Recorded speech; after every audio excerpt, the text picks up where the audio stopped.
Hey guys, welcome back with me, Kelsey, to Toy Notes. If you're a Star Wars fan, you probably already know about this game. This is Star Wars Rebellion. It's one of the more expensive board games I've ever picked up for myself. It was kind of like, whoa, that's a little sticker shock, but it's supposed to be like super cool. It's got over 150 plastic miniatures. You're basically playing out the movie, the battle between the Galactic Empire and the Alliance. It says it takes 3 to 4 hours to play for 14 years and older, 2 to 4 players. So this is not a game you get into for a quick time. This is like a full rainy afternoon. But I wanted to show you guys the packaging because it's kind of big. So when I go to unbox it and bring you guys in closer, I wanted you to see how cool it is. It is stupid heavy too for a board game. So let's go ahead and get into it and see what this game is all about.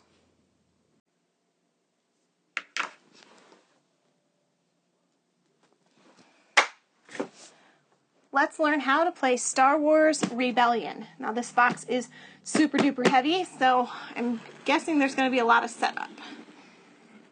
Oof. Alright, so Fantasy Flight Games. Learn to Play is an entire book.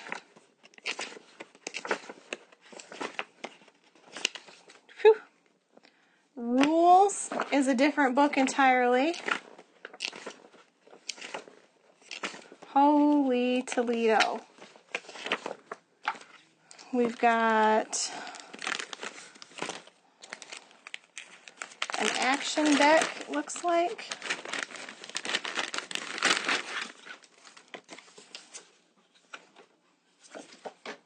So we've got action deck for the Galactic Empire and the Rebel Alliance. Inside, these look like pieces that are supposed to come out, but we'll see. I think this is your gameplay board. I'm just going to use something to puncture this shrink wrap for me.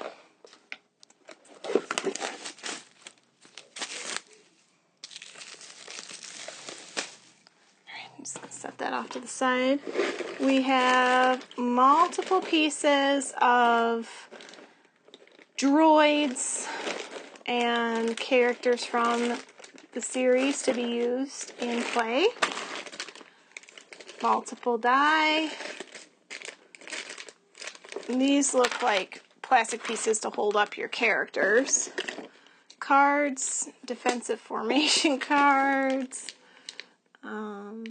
other different action cards. Oh my goodness, there's just a lot going on here. So I'm going to set the box off to the side and open up our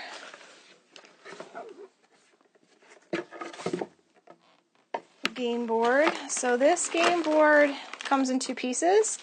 These are the different planets like Kashyyyk, Alderaan, Kessel, and Holy Toledo. And this is the other side for Naboo, Dagobah, Geonosis. So these are supposed to butt up to each other. It looks like I don't have room to do that. So you're just getting kind of an idea of what they look like. Inside this shrink wrap, we've got several of the players from the movies. Boba Fett, we've got Chewbacca, Admiral Akbar, Lando Calrissian, Han Solo. I mean, those are just some of the main players. We've got moons, explosions, all kinds of stuff in here from the Galactic Empire. Okay, so I guess our best bet for learning this game is just to kind of look over these 2 books. I'll try to give a brief overview of what this says for learning to play.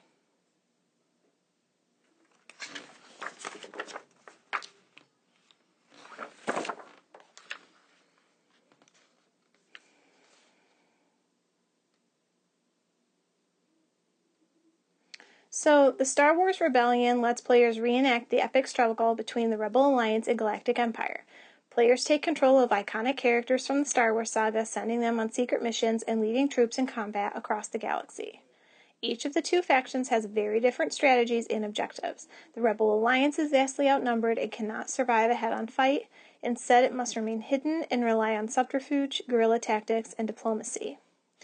The Rebels win the game by gaining enough support to start a full-scale galactic revolt and overthrow the Empire. The Galactic Empire is a vast, tyrannical regime that rules many systems throughout the galaxy with an iron fist.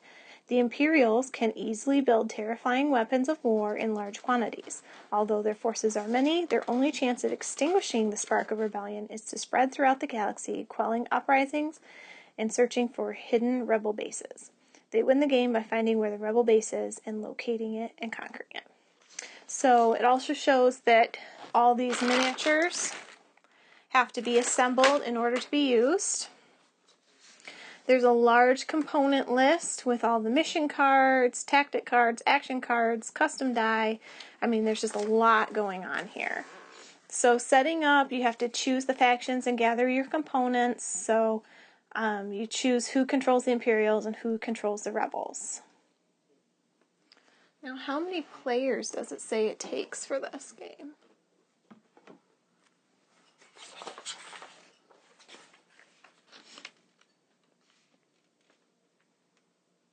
I guess you'd have to have at least 2, but I'm not seeing any rules on it. It says place starting leaders. Each player has 4 leaders that do not have a recruit icon and places them in the box under leader pool.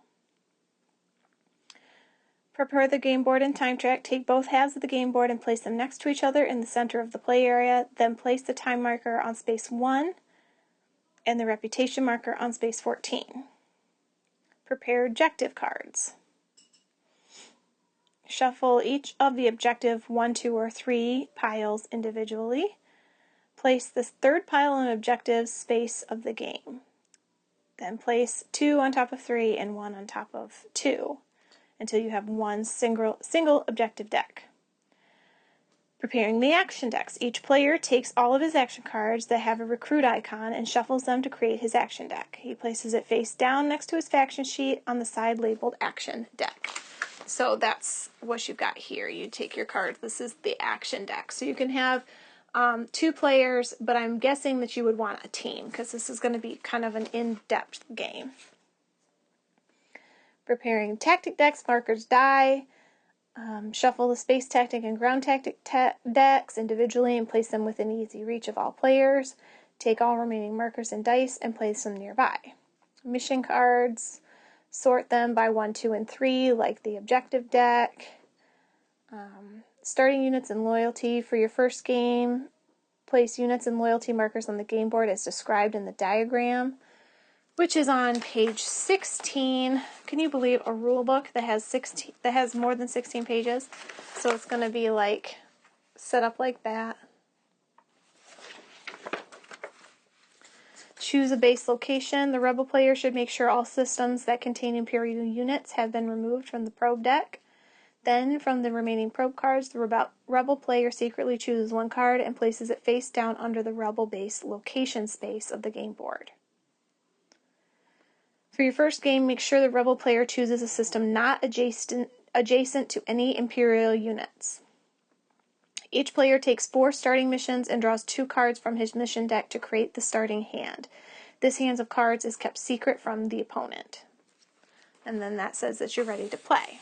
That's just the setup. So it looks like the playing of the game has several phases, and 1 is the assignment phase.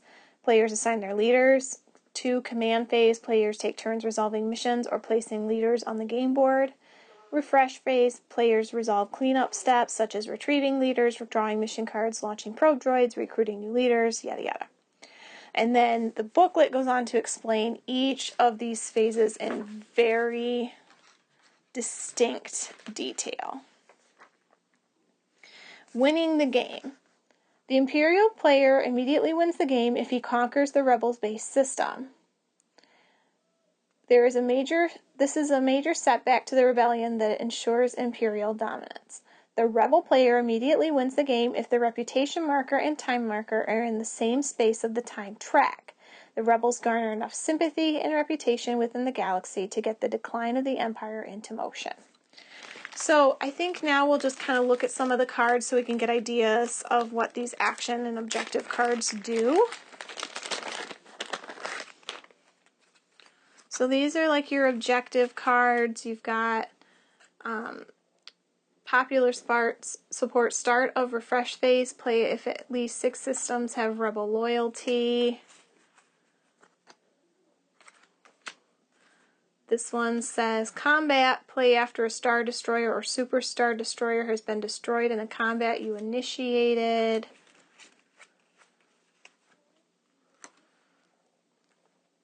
This one's got Obi-Wan on it. Attempt for the greater good. Attempt in any system that contains a captured leader. If successful, rescue that leader and draw 1 objective card. The leaders assigned to this mission remain in this system.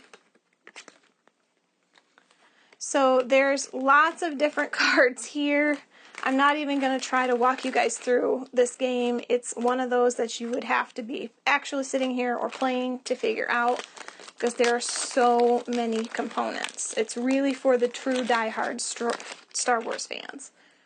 So we've got some more cards. We've got action cards. These are takedowns, onslaughts, unstoppable assault. These are what you're playing. You've got the planet cards for finding your base.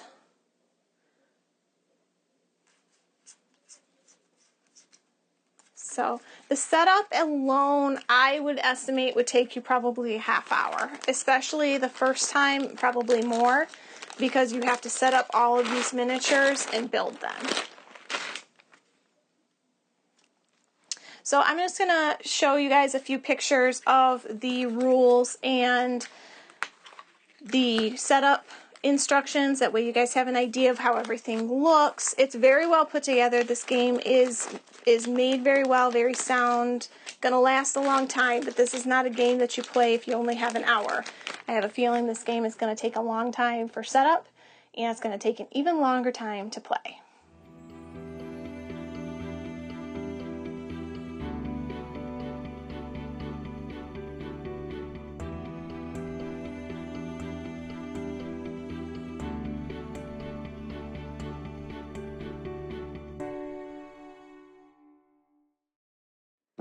This game is for the diehard Star Wars fan.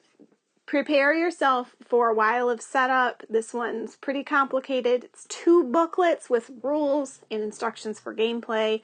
Very well made, very cool, but you're going to need a large area for play space because there is 2 tri-folding, or quad-folding, I should say, boards that have to go back to back in order to be on the play space.